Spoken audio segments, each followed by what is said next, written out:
Malam teman-teman semuanya, kembali lagi bersama saya di cerita Malam Horor. Malam ini Leslie akan menceritakan beberapa fakta menarik tentang film-film horor yang dikutip dari kisah nyata teman-teman. Bagi teman-teman yang sudah tahu, jangan spoiler dulu ya. Kita kasih teman-teman kita yang belum tahu. Film yang pertama adalah film Danur teman-teman. Siapa sih yang gak tahu bahwa film Danur ini adalah film yang berasal dari Indonesia. Konon katanya film Danur ini dikutip dari cerita asli yang bernama Risa Saraswati. Dan katanya sih film Danur ini dikutip dan dijadikan film dari pengalaman pribadi si Risa tersebut teman-teman. Selain dikutip dari cerita aslinya si Risa ini teman-teman, ternyata kata Danur ini juga memiliki maknanya sendiri loh teman-teman, yaitu Danur merupakan cairan yang keluar setelah mayat membusuk. Judul ini dipilih oleh si Risa karena katanya hantu yang ada identik dengan hal-hal yang berbau busuk. Bagi teman-teman yang sudah menonton film Danur tersebut pasti tahu di bagian salah satu partnya Seprili menyanyikan sebuah lagu di mana katanya lagu yang berasal dari bahasa Sunda tersebut adalah lagu di saat Risa ingin memanggil teman-teman hantunya. Jika teman-teman menyanyikan lagu tersebut, katanya sih mereka akan datang dengan sendirinya loh.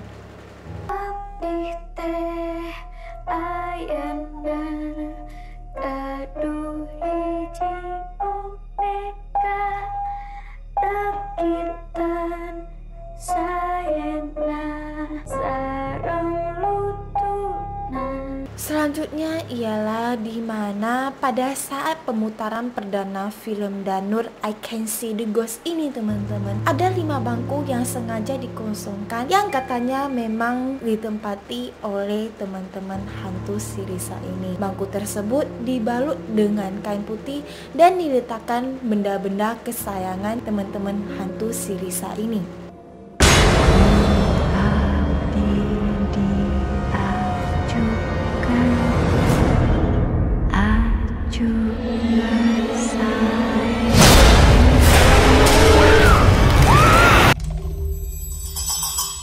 Film yang kedua, film Annabelle. Siapa sih yang gak tahu sama film yang sudah booming ini teman-teman? Kalau misalnya Leslie kasih teman-teman lihat, berbeda banget antara Annabelle yang di film sama boneka Annabelle yang di asli teman-teman. Kalau kita lihat, kalau dari segi yang film itu Annabelle-nya lebih menakutkan dan Annabelle-nya itu katanya sih terbuat dari boneka kayu. Sedangkan dari yang nyata kita lihat tidak begitu menyeramkan seperti yang di film, dan juga kita bisa lihat sendiri Annabelle yang dari asli itu terbuat dari kain teman-teman. Ternyata film Annabelle ini juga dikutip dari kisah nyata teman-teman, yang katanya sih film Annabelle ini berasal dari seorang gadis, seorang mahasiswi yang bernama Donna. Dia mendapati boneka tersebut dari ibunya sekitar tahun 1970-an. Ibu Donna membeli boneka tersebut di toko mainan yang jual beberapa mainan-mainan bekas.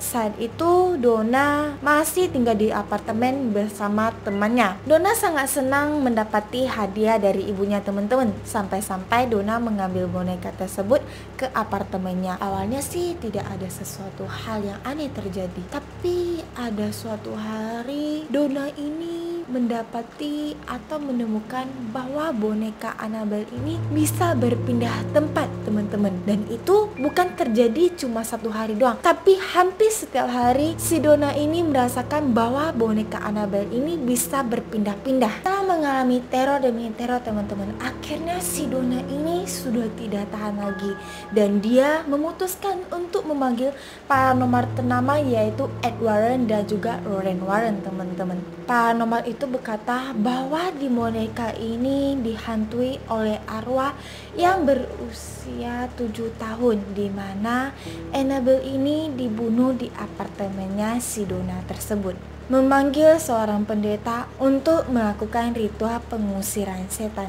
Boneka Annabelle yang asli kini menjadi koleksi di Warren Occult Museum, di mana yang dikelola langsung oleh keluarga Warren ini teman-teman. Dan boneka Annabelle ini juga dipajang bersama benda-benda berhantu lainnya yang didapatkan oleh pasangan Warren ini dari kasus paranormal yang sebelumnya. Apa yang dialami oleh Donna dan temannya ini masih tergolong kasus yang enteng teman-teman. Dimana sebelumnya itu terjadi sebuah kasus, ada seorang pendeta yang menantang atau mengatakan kepada boneka Annabelle bahwa dia tidak bisa melukai siapapun. Tapi teman-teman tahu apa yang terjadi selanjutnya? Setelah pendeta mengatakan hal tersebut, pada saat perjalanan pulang, hal fatal terjadi bersama pendeta ini, di mana pendeta ini mengalami kecelakaan mobil yang sangat luar biasa. Untungnya si pendeta ini masih bisa hidup teman-teman. Itulah yang terjadi jika teman-teman berani menantang boneka Annabelle.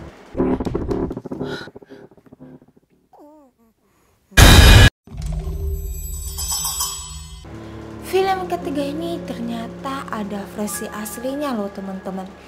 Siapa sih yang gak tahu dengan film Chucky, film yang sudah booming dan sudah mengeluarkan banyak seri dan juga episode. Katanya sih film Chucky ini memang terinspirasi dari kisah nyata, dimana kalau kisah nyatanya itu bonekanya adalah Robert the Doll, salah satu boneka menyeramkan yang pernah ada.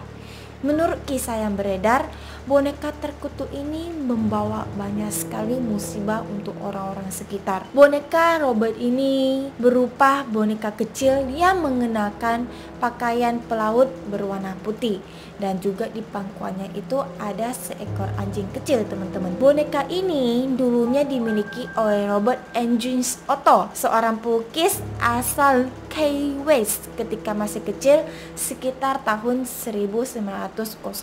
Namun beredar rumor boneka tersebut dimasukin oleh roh jahat hingga ceritanya ini tersebar luas di Amerika Serikat. Konon boneka tersebut pemberian seorang penyihir asal Bahama yang menyimpan dendam kepada keluarga Otto ini. Boneka ini kerap memberi gangguan mistis di dalam rumahnya Otto, seperti perabotan yang berpindah sendiri, barang-barang berjatuhan sendiri, dan perubahan sikap kepada Robert ini. Nah, untuk mencegah hal yang tidak diinginkan teman-teman, boneka ini menjadi koleksi di Front East Martello Museum Amerika.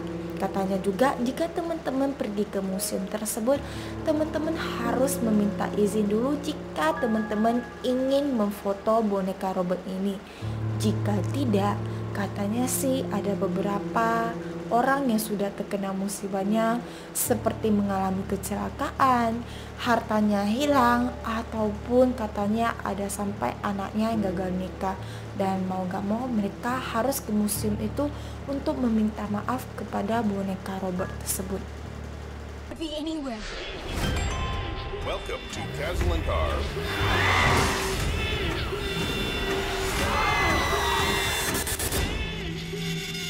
We have to stop him.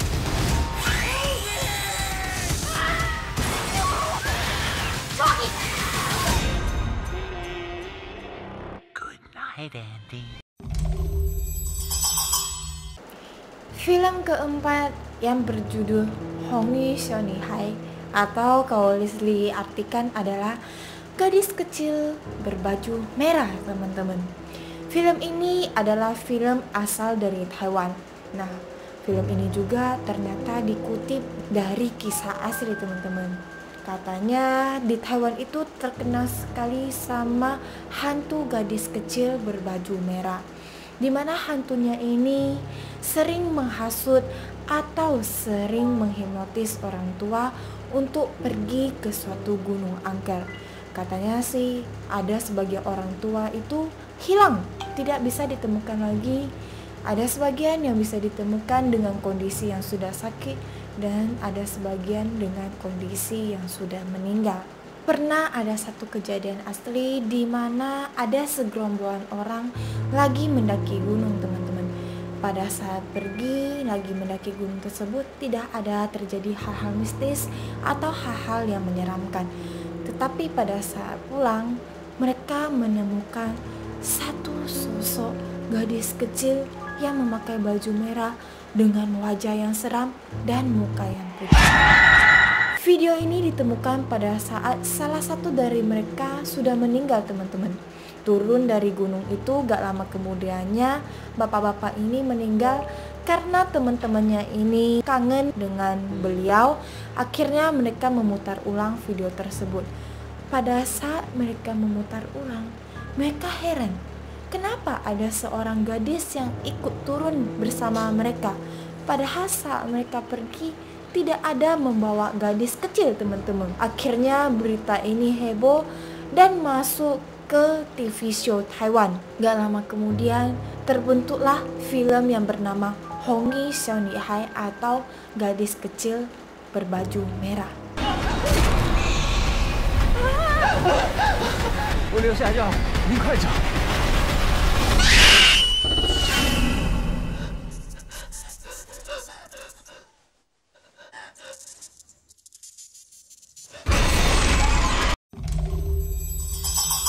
Film terakhir yang berjudul Ren Mian Yu atau kita sebut artinya adalah ikan berwajah manusia, teman-teman. Ini juga dikutip dari kisah asli yang berasal dari Taiwan. Kisah ini dimana katanya ada 4 bapak-bapak yang sempat memancing ke sebuah sungai. Salah satu bapak-bapak yang bermagatan ini berhasil menangkap ikan yang beratnya sekitar 4 kilo, teman-teman. Sebelum mereka memakan daging ikan ini, mereka memukul sampai ikannya mati dan akhirnya baru memanggang ikan tersebut. Pada saat mereka sudah selesai memanggang ikannya, mereka lagi memakan daging ikan tersebut. Tiba-tiba ada kedengaran suara sosok nenek yang berkata, "Hu ba ho chia bo." Kalau dalam arti bahasa Indonesia, apakah daging ikan enak? Mereka terkejut. Mereka merasa, lah ini cuma kita 4 orang aja yang pergi memancing di laut tersebut. Tapi kenapa ada sosok nenek, teman-teman? Pada saat mereka lihat, ternyata ikannya itu ada wajah seorang nenek. Mereka terkejut, akhirnya mereka sampai memuntahkan ikan-ikan yang mereka sudah makan tadi. Pada saat kejadian itu mereka memuntahkan daging-daging ikan yang mereka makan. Akhirnya mereka langsung bergegas ke rumah sakit karena mereka merasa gak nyaman dan perut mereka itu mual-mual, teman-teman. Setelah kejadiannya besok, ternyata Bapak Tan yang berhasil memancing ikan tersebut meninggal, teman-teman.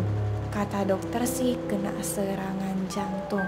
Tapi karena ketiga bapak tersebut merasakan ada yang aneh di sungai tadi, mereka mengecek lagi dan ternyata memang ditemukan suatu foto di mana daging ikannya ini ada wajah seorang nenek-nenek, teman-teman. Sampai akhirnya berita ini pun masuk ke acara TV show di Taiwan dan sempat booming, teman-teman.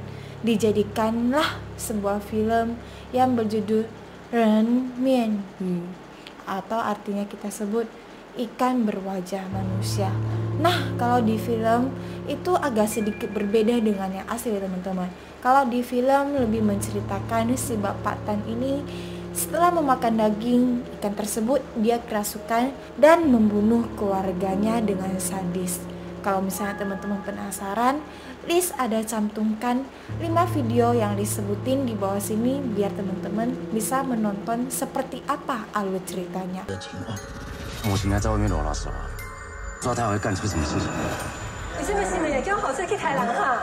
这不是新年啦，你若无，那就等到新年来啊，才打讲话。我命无心，这叫无相争。